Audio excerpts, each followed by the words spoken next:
Apa jawaban Allah saat malaikat Jibril mengatakan, ya Rabb, kekasihmu Muhammad meminta jaminan untuk umatnya. Sampaikan kepada Muhammad, akan aku jamin umatnya dan tidak akan aku hinakan di yaumil qiyamah. Kita nih yang lagi difikirin kita sama Nabi. Nabi nggak pernah yang namanya istirahat untuk mikirin umat, nggak pernah, nggak ada dalilnya, nggak ada.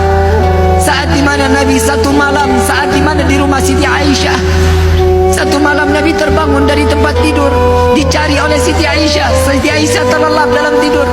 Begitu saat dibangun, dilihat Rasulullah nggak ada. Dicari di dalam masjid, ternyata Nabi sedang sholat, ditungguin sama Siti Aisyah. Setelah selesai sholat, ya Rasulullah, kapan waktumu istirahat? Kasih waktumu untuk istirahat sejenak. Apa jawaban Nabi Muhammad?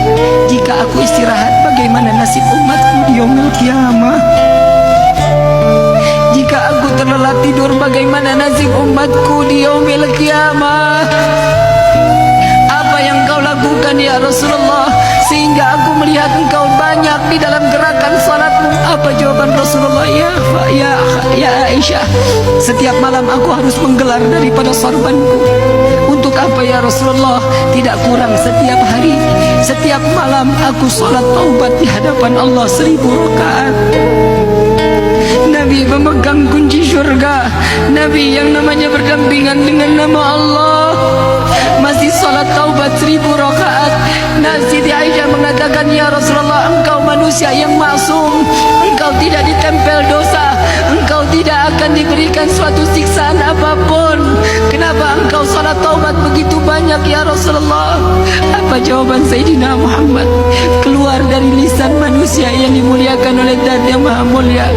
Jawabannya Nabi, ya Aisyah, aku khawatir tatkala umatku saat diambil rohnya oleh Allah kembali ke hadapan Allah, dia belum sempat bertaubat kepada Allah. Sedangkan aku mengharap solat taubatku ini dapat menambal taubat umatku.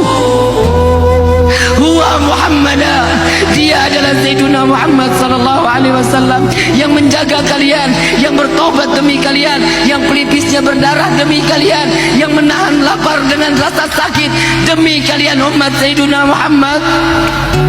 Mau sampai kapan kita terlelap tidur sedangkan Nabi terbangun menangis untuk umat Sayyiduna Muhammad sallallahu alaihi wasallam?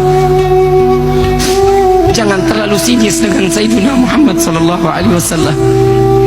Jangan pernah membenci Sayyiduna Muhammad. Karena kita saat kita masuk ke dalam syurga, tatkala Siti Fatimah mendengar daripada Nabi mengatakan, ya Fatimah, jangan engkau menangis wahai putriku, jangan engkau menangis wahai kecintaanku. Ya Rasulullah, engkau adalah ayahku.